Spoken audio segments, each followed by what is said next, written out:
이태원 클럽에서 시작된 코로나19 집단 감염 여파가 매섭습니다. 가장 큰 문제는 무증상 감염률이 30%를 넘어선 데 있는데요. 사실상 지역사회에 숨은 감염자를 찾는 시간 싸움이 시작됐다는 분석입니다. 네, 이 코로나19 관련 소식, 이에 따른 경제적인 우려까지 짚어보도록 하겠습니다. 시청자 여러분의 다양한 의견들 문자로 받고 있습니다. 샵 3698번으로 보내주시면 토론 중간중간에 소개해드리도록 하겠습니다. 오늘 두 분 모셨습니다. 백순영 카톨릭대 의대 미생물학 교실 교수, 또 윤석천 경제평론가 자리하셨습니다. 어서 오십시오. 네, 안녕하세요. 네. 백 교수님 오랜만입니다. 반갑습니다. 네, 오랜만에 반갑습니다. 자, 이태원 사태가 지금 상당히 긴장감을 주고 있는데 이게 그 전에 이 집단 감염과 비교해서 조금 심각하다고 볼 수 있는 측면은 뭐가 있을까요? 예, 이 지금 숫자 자체로만 보면은 방역 당국의 통제 안으로 있는 것으로 보이지만 또 2차 감염에서 3차 감염까지 안 갔다는 것도 상당히 다행스러운 일이긴 합니다. 근데 아직 모르는 사람들이 많다는 것. 즉 우리가 어떤 사람들을 통제해야 되는지에 대한 그 대상, 노출된 사람들이 너무 광범위하게 전국에 걸쳐서 있기 때문에 이 부분이 굉장히 우려가 심할 수밖에 없고요. 또 용인의 66번 환자라는 사람이 처음에 5월 2일 날 클럽에 감염해갖고 노출이 됐다고 생각을 했었는데 시간이 지나면서 보니까 4일 날, 5일 날 같은 사람들도 감염이 되었고 심지어는 1일 날 클럽에 또 같은 사람이 감염이 되는 것으로 봐서 이 시기에 즉 연휴 기간 동안에 이 지역에 상당히 많은 감염자들이 있었다 하는 것이 지금 통설로 되어 있거든요. 이 상황은 꼭 알 수는 없습니다. 하지만 지금 넓게 봐서 그러면 4월 24일부터 5월 6일 사이에 이 근처에 있던 사람들을 모두 다 진단해보자 하는 것이 지금 방역당국의 생각인데 실제로는 그 모든 사람을 다 찾아낼 수는 없는 상황이니까 또 다 찾아낸다 하더라도 시간이 많이 걸릴 거 아니겠습니까? 그리고 그 사이에 무증상 감염이라는 사람들은 자기 자신이 증상이 없으면 진단을 안 받을 것이고 그러면 또 모르는 사이에 많이 퍼질 테니까 지금 상황에서는 자발적으로 받아서 지역사회 감염이 없게 하자 하는 것이 지금 목표입니다. 예, 지금 상황을 보면서 지난 2월이죠. 신천지발 폭증세를 떠올리시는 분들이 많습니다. 그때와 닮은 점, 또 다른 점이 있다면 어떤 게 있을까요? 닮은 점이라 그러면 일단 많은 사람이 지금 감염이 되는 것은 집단 감염이라는 부분은 같은데 사실은 노출의 정도는 좀 많이 다를 수가 있죠. 이때에는 한 일주일 걸쳐서 많은 사람들이 예배를 보면서 굉장히 많은 감염이 일어났는데 실제적으로 모르고 있었죠. 그렇지만 그 31번이라는 환자가 진단을 받으면서 수면 위로 떠올랐는데 실제로 찾아보면 신천지에 10,000명 정도를 전부 다 진단을 해봐야 되지 않았습니까? 이 상황이 또 지금하고는 좀 다른 점은 이 31번 환자가 대구 경북에서 첫 환자였거든요.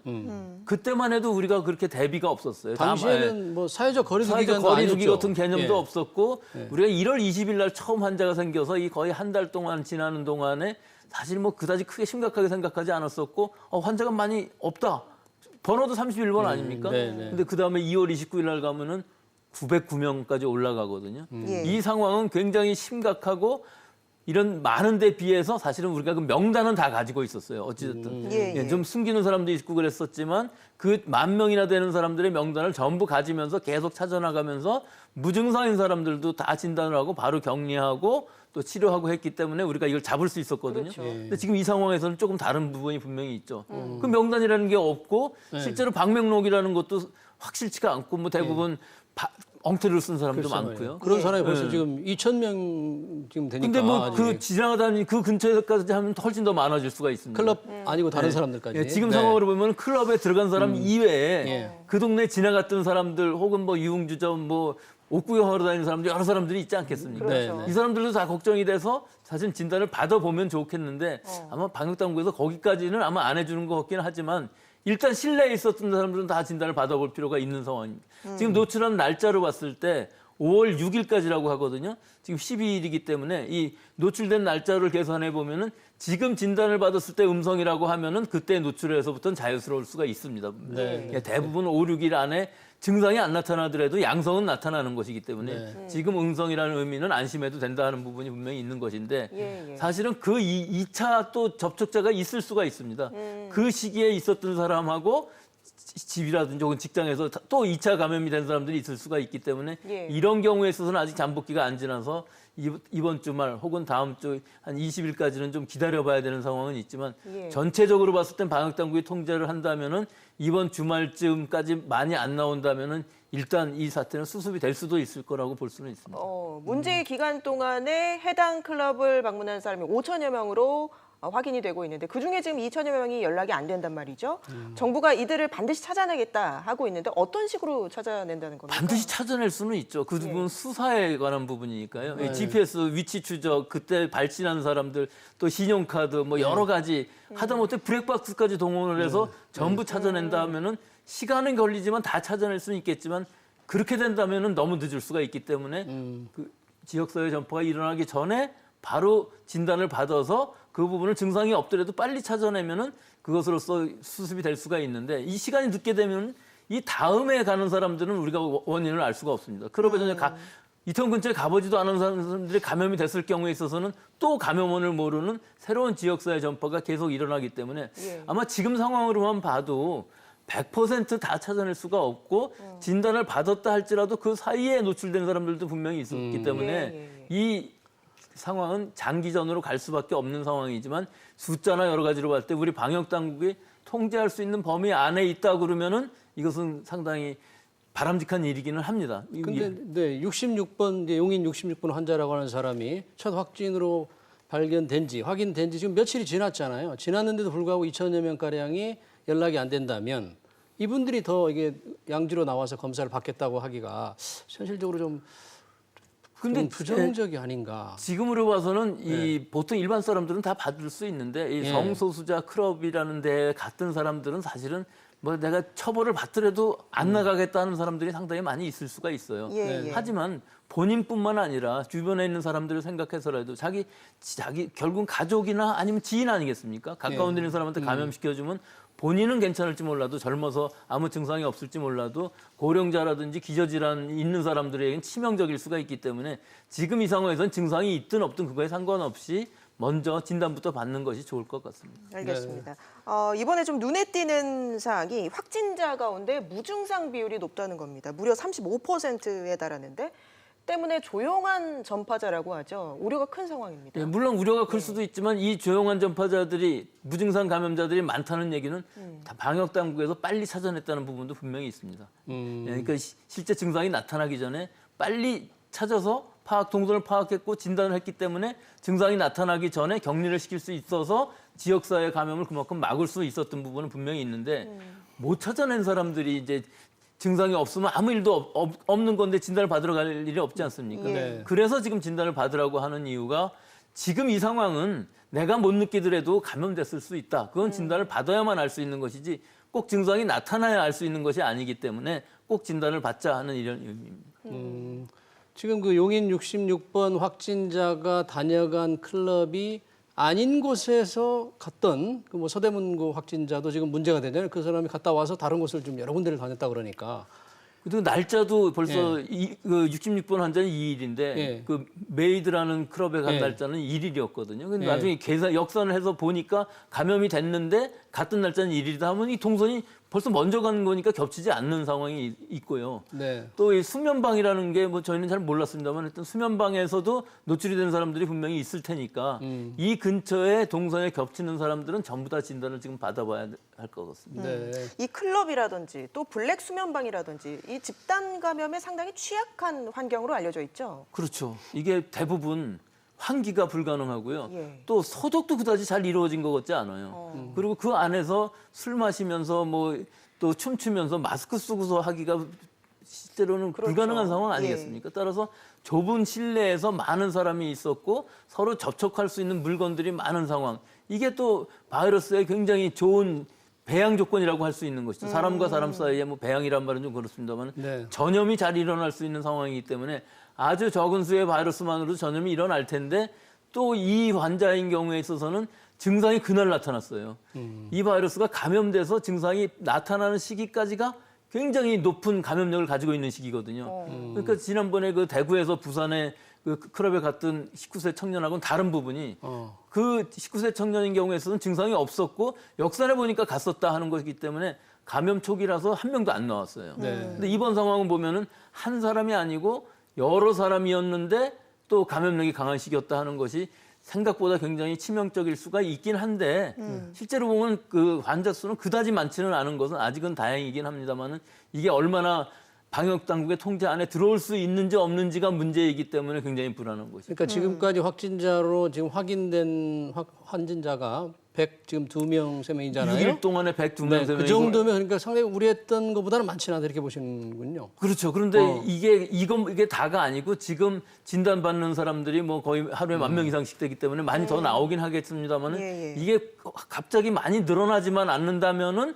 감소해야 되겠죠. 우리가 생활 방역이라는 의미는 사실은 이 케이스 말고도 또 다른 7건이 있다고 그랬거든요. 4% 정도 된다고 그러는데 이분들도 사실은 감염원을 알 수 없는 상황이고 어떻게 감염된지 모르기 때문에 사실은 산발적으로 곳곳에서 감염이 일어나고 또 증상이 나타나고 또 그냥 안 나타나고 넘어가고 하는 이 지역사회 전파는 있다고 보고서 대처를 해야 되겠다고 생각합니다. 예, 이 이태원 방문자 가운데는 초중고 원어민 교사도 수십여 명이 포함이 되어 있는 것으로 알려져 있는데 지금 등교 계약이 일주일 미뤄진 상황 아닙니까? 근데 일주일 이후에는 괜찮을까? 학부모들 불안감이 큰 상황이거든요. 괜찮을까라기보다 일단 다음 주를 추이를 좀 봐야 되겠죠. 여기가 이태원이라는 특성상 외국인들이 굉장히 많지 않습니까? 또 외국인의 이 동선을 추적하기도 또 쉽지 않고요. 네. 또 이 외국인 불법 체류자들도 분명히 있었을 겁니다. 그 다 젊은 사람들이고요. 그렇기 때문에 또 제가 보기에는 이 군대라는 문제가 있는 것이 군대가 그 우리나라 군대가 아니고 예. 평택이라든지 이 외국 미국 군인들도 이태원에 굉장히 많이 있고 머리 짧은 사람들 다니는 거 보면 예. 이 사람들도 감염이 되었을 때 과연 어떻게 될까? 뭐 문제는 한두 가지가 아니긴 한데요. 다음 주에 보고서 일단 고3 개학은 어느 정도 해야 된다고 생각을 하고요.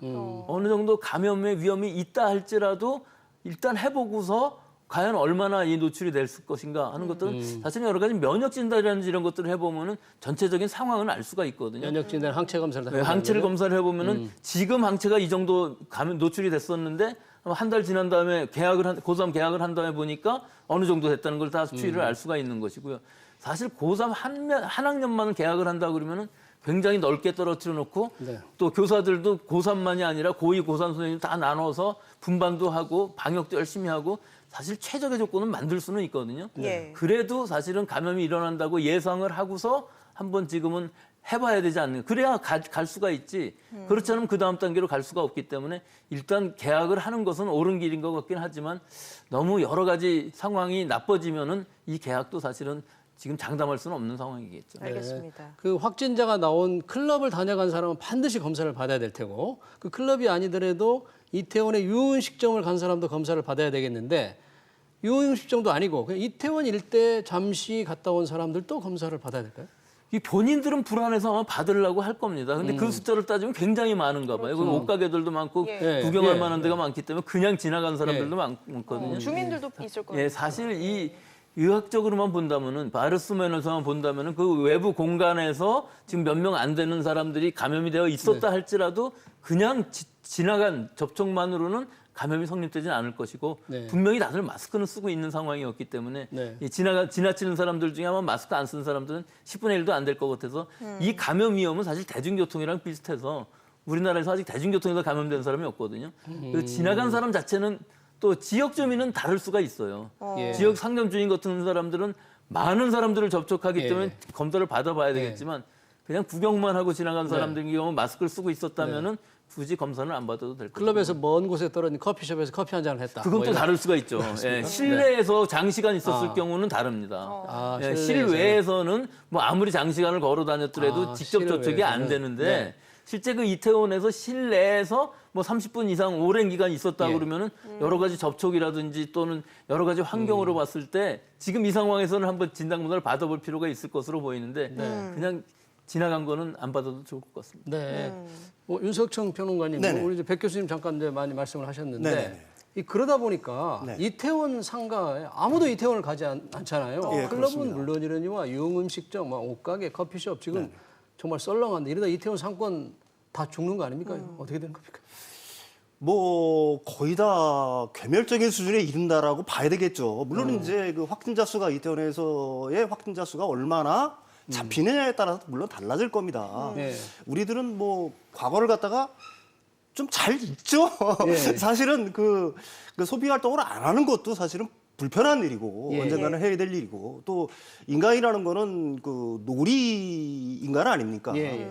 놀이가 사라진 인간 생활이라는 거는 뭐 어떻게 보게 되면 생각할 수 없는 거니까 예. 시간이 지나고 이 확산세가 잡히면 이태원 사건도 어느 정도는 회복될 거라고 봅니다. 네. 예, 지금 박원순 서울시장이 이 코로나19에 있어서 굉장히 강력하게 대응을 하는 모습인데요. 모든 행정력을 동원해서 이 코로나19로 막겠다라는 상황이기 때문에 최악의 상황에는 뭐 서울을 뭐 어느 정도 경제적인 활동을 셧다운시키는 이런 조치까지 지금 얘기가 일단 뭐 추측이 나오고 있긴 한데 어떻게 보십니까? 글쎄요, 그런 일이 안 벌어지기만을 바랄 예. 뿐이고요. 사실은 일부 뭐 셧다운을 있죠. 지금 뭐 이태원도 마찬가지고 예. 또 유흥업소 같은 경우에는 집합 금지 명령이 내렸으니까 실질적인 셧다운 상태라고 네. 봐야 되는 거고 또 이동통신사라든지 소프트웨어 뭐 회사 같은 경우도 확진자가 있으니까 일단 셧다운 상태에 들어갔었죠. 근데 이거는 굉장히 저는 개인적으로는 다행이라고 봅니다. 이 ICT 기업들 같은 경우는 재택근무라든지 원격 근무들이 어느 정도 가능하지 않습니까? 만약 이게 제조업의 생산 기지에서 이런 일이 발생했다 그러면은 사실은 커다란 문제가 되겠죠. 예. 일단 셧다운 상태가 된 이후에 제조업을 갖다가 다시 가동시키는 또 시간이 필요한 거고 예. 그만큼 생산 활동에 어떻게 보면 직격탄을 맞을 수가 있는 건데 네. 다행히 아직까지는 그런 일이 발생하지 않아서 개인적으로는 다행이라고 생각합니다. 네. 자, 이번 그 확진자 군을 본다면 20대가 압도적으로 많죠. 아무래도 이제 클럽에서 확진이 됐다 보니까 그렇고 20, 30대가 굉장히 많은 것 같아요. 좀 달리.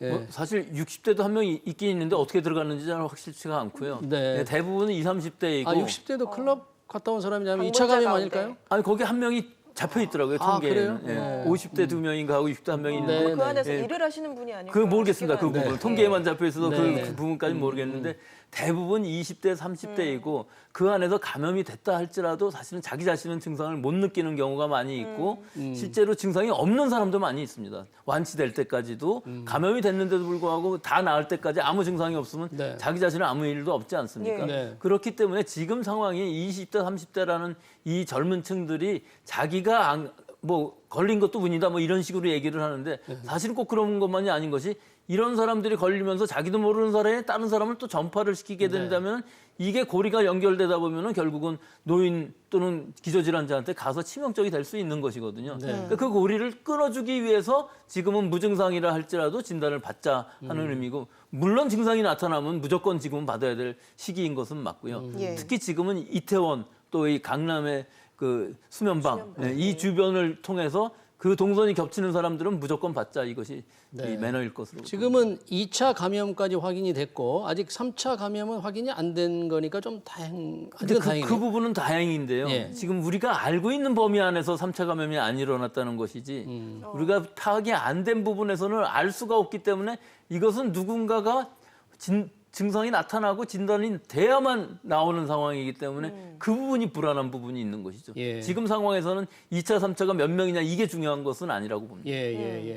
이번에 이제 성소수자가 관련이 돼 있기 때문에 검사를 회피할 수 있기 때문에 서울시에서는 익명 검사를 하고 있습니다. 이게 어느 정도 효과를 거둘 것으로 보십니까? 예, 이거 굉장히 중요하죠. 익명뿐만 아니라 무료이기 때문에 일단 전화번호만 적어주면은 아무 동선이 지금 계속 문제가 되는 게 동선을 밝혀버리면 누군지 특정이 지어져 버리기 때문에 자기가 나타난다 이건데 지금 거기 갔다 왔다고만 얘기를 하면은 다 진단을 해준다고 하는 상황이니까 이렇게 대대적으로 해서 이 지역 사회에 있었던 감염을 빨리 찾아내는 것이 우리 모두 국민의 건강 보건을 위해서 지금 필요한 시기이기 때문에 이렇게 공격적으로 지금 할 필요가 있어 보입니다. 네. 그러니까 익명 검사가 상당히 효과를 거두고 있다고 봐야 되겠네요. 예, 지금 당장 진단 검사 수가 굉장히 많이 늘어서 많아야 12,000건까지 올라갔다고 예. 그러니까요. 네. 이 부분이 분명히 다 커버가 돼야 되는데 이 GPS 결과를 보면은 그 시기에 있었던 사람들이 이렇게 중복되는 사람들 빼면은 10,000명 이상이라고 그래요. 예, 그러니까 아직도 많이 못 찾았고 또 시기적으로도 며칠 사이에 진단을 받아야지 그 이후에는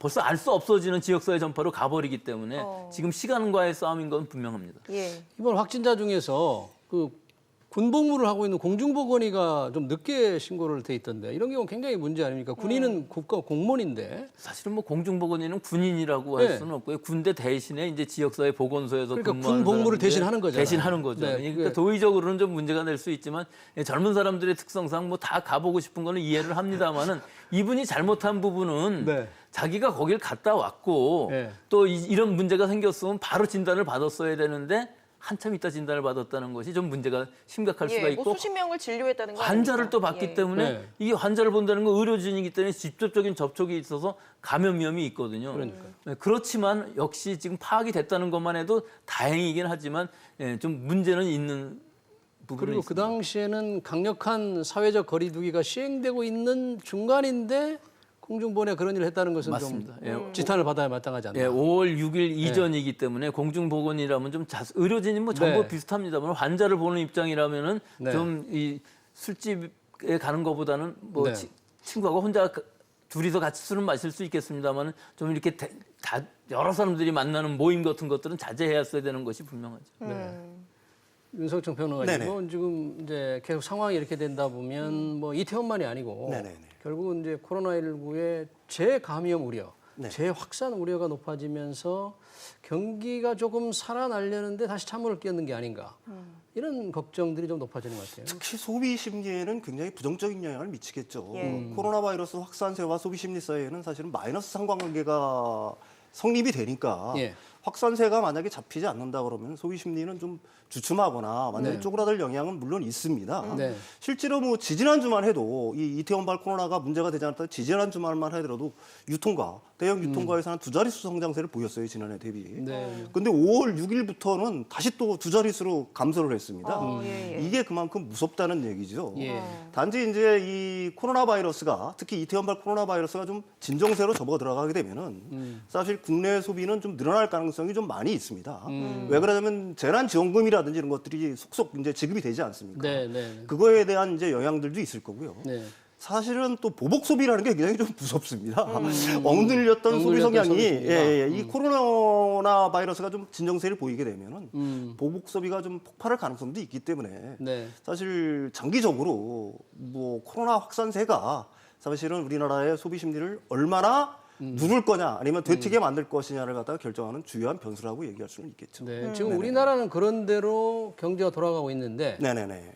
지금 뭐 미국이나 영국 이런 데는 지금 셧다운 상태에서 락다운 상태가 그렇죠. 조금씩 지금 해제가 되고 있는 거죠. 상태가 어떻습니까? 지금 이제 해제를 하려고 하는 거죠. 예. 유럽에서는 뭐 공공기관이라든지 상점이라든지 이런 예. 것까지 전부 다 문을 닫지 않았습니까? 예. 그런 쪽이 이제 서서히 문을 열라고 준비하고 있는 거고요. 네. 그리스 같은 경우는 7월 1일부터는 외국인 관광객을 받아들이겠다는 입장입니다.